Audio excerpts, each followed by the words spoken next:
Shalom Bapak Ibu dan saudara yang terkasih, salam sejahtera bagi saudara sekalian.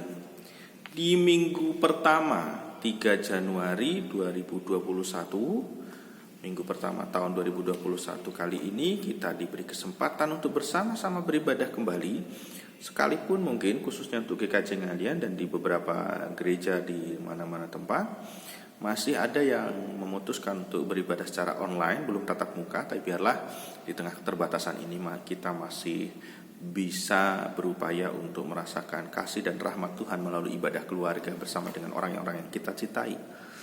Mari saat ini kita merenungkan firman Tuhan dari salah satu bacaan leksionari melalui Perjanjian Baru, Efesus 1 ayat 3-14. Surat Efesus yang ditulis oleh Rasul Paulus, pasal yang pertama ayat 3 sampai dengan 14. Dipersilakan membaca bersama-sama dengan keluarga di rumah. Dan sebelumnya mari kita berdoa. Kami bersyukur Tuhan, pada pagi hari ini Engkau perkenankan kami untuk kembali bersama-sama dengan keluarga kami yang kami cintai beribadah dan mempersiapkan diri untuk mendengarkan firman-Mu. Di minggu pertama tahun 2021 ini biarlah Tuhan kami disemangati, dihibur, dikuatkan melalui firman-Mu yang akan kami renungkan bersama-sama. Hamba-Mu yang Kau pakai untuk mewartakan sabda kebenaran-Mu, urapilah. Di dalam nama Tuhan Yesus Kristus. Amin. Saudara yang terkasih, perkenankan untuk mengawali renungan kita pada pagi hari ini ada sebuah pepatah yang demikian. Buah jatuh tidak jauh dari pohonnya. Ini mungkin pernah saya sampaikan pepatah ini dalam tema khotbah yang lain. Ini adalah pepatah klasik Bapak Ibu dan saudara yang terkasih yang kita kenal, yang artinya bahwa suka atau tidak suka anak-anak akan menirukan orang tuanya, entah itu karakternya, kebiasaannya, perilakunya dan sebagainya. Tentu makna ini bisa diperdebatkan, masih bisa diperdebatkan dan akan selalu diperdebatkan. Apakah betul anak-anak akan selalu mirip dengan orang tuanya? Kalau ditinjau dari sisi psikologi perkembangan misalnya, barangkali seorang anak karakternya bisa mirip tetapi juga bisa sangat berbeda dari orang tuanya. Dan ini tentu ditentukan dari banyak faktor. Bisa pendidikan, bisa yang lain, dan salah satunya adalah lingkungan yang membentuknya. Ini bagi jemaat GKJ Ngalian mungkin Bu Tika mungkin lebih paham soal ini.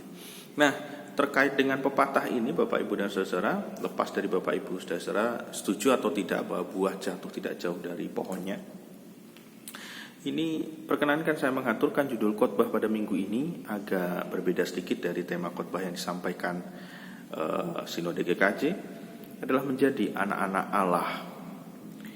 Nah, melalui bacaan Efesus 1 ayat 3-14 tadi yang kita baca bersama-sama dengan keluarga, Rasul Paulus menyampaikan Bapak Ibu dan saudara bahwa sesuai kerelaan kehendaknya, yaitu Allah, kita adalah anak-anak Allah. Saya ulangi sekali lagi. Sesuai kerelaan kehendak Allah, panjenengan dan saya adalah anak-anak Allah. Ini sebuah status yang luar biasa. Kita manusia ciptaannya, ciptaan Allah yang statusnya tentu saja jauh di bawah Allah, yang kalau rusak bisa saja dibuang atau dibakar, tetapi oleh Allah diangkat derajatnya sebagai anak-anak Allah yang ditebus dan diampuni dosa-dosanya. Ini tentu sungguh sebuah anugerah luar biasa yang boleh diberikan Tuhan kepada kita. Dan karena status kita berubah inilah, mestinya panjenengan dan saya, umat manusia khususnya yang percaya kepada Allah dalam diri Tuhan Yesus Kristus, mestinya kemudian berubah juga menjadi anak-anak Allah yang menyenangkan hatinya sebagai wujud ucapan syukur. Mestinya karakternya, mestinya hidupnya berubah sesuai dengan kehendak Tuhan. Kadang-kadang ada yang menyampaikan, saya Kristen dari kecil, saya Kristen dari lahir, atau saya Kristen sejak kapan misalnya. Nah, justru sejak momentum itu, kalau misalnya mengaku sejak lahir atau sejak kecil atau sejak usia berapa gitu, momentum itu dipakai justru untuk bagaimana hidup dan karakter kita dipengaruhi oleh Allah dalam diri Tuhan Yesus Kristus. Nah, bagaimana caranya? Caranya adalah salah satunya ini seperti yang tertulis dalam ayat 11, yaitu senantiasa hidup di dalam Kristus. Senantiasa hidup di dalam Kristus, di mana teladan, sikap dan karakter Allah dalam diri Tuhan Yesus Kristus mestinya merasuk dan dihayati di dalam segenap relung sanubari kehidupan kita. Jadi bagi kita yang mengaku Kristen, mestinya setiap hari hidup kita dipengaruhi Sang Kristus sebagai wujud pemeliharaan dan kehadiran Allah. Tutur kata kita juga dipengaruhi Sang Allah dalam diri Tuhan Yesus Kristus. Ini menunjukkan bahwa buah tidak jauh dari pohonnya. Buah jatuh tidak jauh dari pohonnya. Nah, lalu seperti apa sih orang yang hidup di dalam Kristus itu? Jika kita perhatikan, khususnya dalam situasi pandemi seperti saat ini, Bapak, Ibu, dan Saudara, tentu akan banyak contoh. Kalau boleh saya menyebut, atau paling tidak beberapa contoh. Orang yang hidup di dalam Kristus itu adalah orang yang mematuhi protokol kesehatan. 3M katanya. Memakai masker, mencuci tangan, dan menjaga jarak. Tidak berkerumun. Dan saya percaya malam tahun baru kemarin tidak ada yang berkerumun kecuali di rumah untuk merayakan peralihan tahun dari 2020 ke 2021. Demi apa? Demi tidak hanya untuk diri saya sendiri atau diri kita pribadi, tapi juga demi orang-orang yang kita cintai. Orang yang hidup di dalam Kristus, contoh yang lain, ini adalah orang yang tetap berbagi dengan mengikhlaskan uang kembaliannya kepada abang ojol. Sekalipun mungkin uang kembaliannya itu masih bisa dipakai untuk membeli 1 liter bensin atau bahan bakar. Ini adalah orang yang hidup dalam Kristus. Orang yang hidup dalam Kristus adalah orang yang memberi lebih kepada penjahit yang tidak menaikkan harga jasanya, sekalipun sebenarnya memiliki kesempatan untuk menaikkan harga dengan memanfaatkan momentum libur Natal tahun baru ini atau besok libur Lebaran dan sebagainya. Biasanya kan kalau libur Lebaran atau Natal tahun baru harga naik.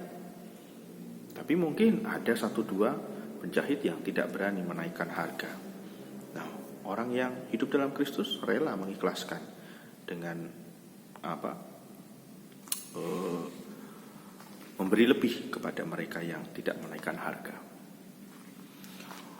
Orang yang tetap setia beribadah, entah itu di rumah dengan keluarga atau maupun di gereja bagi gereja yang membuka tatap muka, sekalipun banyak keterbatasan di sana sini. Bagi gerejanya yang tetap beribadah di rumah, mereka tetap setia beribadah dengan keluarga, dengan dipandu dengan panduan yang diberikan dari gereja. Banyak gereja yang sampai saat ini masih memutuskan untuk beribadah di rumah dengan dipandu dari panduan yang diberikan oleh majelis gerejanya. Dan banyak juga gereja yang membuka ibadah tatap muka, tetapi mereka-mereka yang secara usia dan secara kesehatan memungkinkan untuk beribadah di gereja, sekalipun tidak ada hambatan, misalnya harus gantian dengan pasangan atau istrinya, tidak ada tanggungan itu untuk beribadah di gereja, tetapi ternyata memilih untuk sudahlah, gak usah ke gereja. Dan orang yang hidup di dalam Kristus, mereka yang tetap setia beribadah, baik itu di rumah maupun di gereja yang sudah tatap muka. Nah, mari kita yang telah ditebus dan merayakan kelahiran Tuhan Yesus sebagai bentuk karya nyata Allah ini, memelihara keistimewaan status yang diberikan Allah, yaitu kita sebagai anak-anak Allah, dengan membangun dan memelihara karakter Allah. Sehingga jangan sampai panjenengan dan saya kemudian menjadi anak-anak Allah yang malah jauh dari Allah karakternya. Maka kalau kita menjadi anak-anak Allah yang jauh dari Allah karakternya, maka berlakulah pepatah. Buah jatuh jauh dari pohonnya. Mengapa? Karena digondol codot. Selamat hari Minggu. Tuhan Yesus memberkati.